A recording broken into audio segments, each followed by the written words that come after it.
চট্টগ্রামের জঙ্গল সলিমপুর ঘিরে অবস্থান পুলিশ, র্যাব, এপিবিএন ও বিজিবি সহ বিভিন্ন বাহিনীর সদস্যদের। স্বরাষ্ট্রমন্ত্রীর পরিদর্শনকে কেন্দ্র করে পুরো এলাকায় নিরাপত্তা জোরদার হয়। সকাল 10টার পর আলীনগরে উপস্থিত হন স্বরাষ্ট্রমন্ত্রী। আলীনগর প্রাথমিক ও উচ্চ বিদ্যালয়ে স্থাপিত যৌথ বাহিনীর অস্থায়ী ক্যাম্পে আইনশৃঙ্খলা বাহিনী ও প্রশাসনের কর্মকর্তাদের সঙ্গে রুদ্ধদ্বার বৈঠক করেন তিনি। বৈঠক শেষে জানান, এই জনপদ সন্ত্রাসীদের অভয়ারণ্য থাকবে না। এই আলীনগর, জঙ্গল সলিমপুর এই জায়গাটা আর কোনো বিচ্ছিন্ন সন্ত্রাসীদের এলাকা থাকবে না, অভয়ারণ্য থাকবে না। এর আশেপাশে দুইটা পাহাড় টিলা শ্রেণী আছে, একটা হচ্ছে বেতুয়া আর একটা চা বাগান। এই এরিয়াতেও সন্ত্রাসীদের আনাগোনা আছে বলে আমরা জানতে পেরেছি।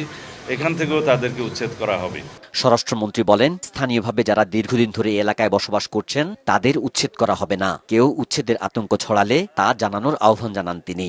স্থানীয় অধিবাসী যারা বিভিন্নভাবে এখানে কোনো না কোনো কারণে বসতি স্থাপন করতে বাধ্য হয়েছে, অস্থায়ীভাবে বা রিহেবিলিটেটেড হয়েছে বিভিন্ন কারণে, তাদেরকে কিভাবে পুনর্বাসন করা যায় সেটা আমরা একটা পরিকল্পনা করব।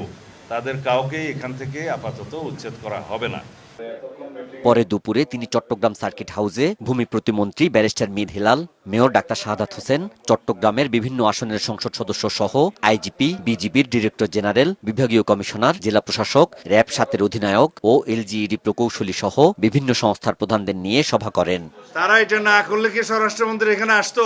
সবশেষে স্বরাষ্ট্রমন্ত্রী জানান, জঙ্গল সলিমপুরে যৌথ বাহিনীর ক্যাম্পে হামলা করে যারা রাষ্ট্রকে চ্যালেঞ্জ করেছে তারা যেখানেই আশ্রয় নিক ব্যবস্থা নেওয়া হবে। সন্ত্রাসীরা যেখানে আশ্রয় নিয়ে থাকুক না কেন, যাদেরই প্রশ্রয় নিয়ে থাকুক না কেন, সেগুলো সবকিছু আমরা চিহ্নিত করে তাদের বিরুদ্ধে ব্যবস্থা নেব ইনশাআল্লাহ।